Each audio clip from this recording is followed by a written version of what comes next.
চার পাক।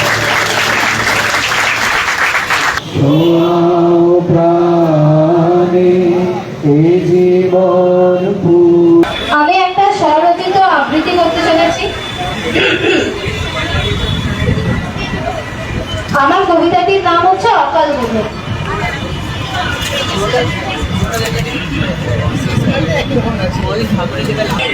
জানি ম্যাডাম, আপনারা তো শুধু ডাক্তার না, আপনারা ভগবান। এদের পাশে থাকতে হবে, শুধু আমি কেন, বাংলার প্রত্যেকটা মানুষকে এদের পাশে থাকতে হবে। আর এই প্রতিবাদ আরো জোরদার করতে হবে, পশ্চিমবাংলার অলিতে গলিতে করতে হবে। বিশেষ করে ডাক্তাররা নাবুক, স্কুল মাস্টাররা নাবুক, কলেজের প্রফেসর, ইউনিভার্সিটি প্রফেসর, প্রিন্সিপাল তারাও নাবুক। কোনো রাজনীতি দেখলে হবে না, আমাদের একটাই দেখতে হবে, আমার এই বিচার।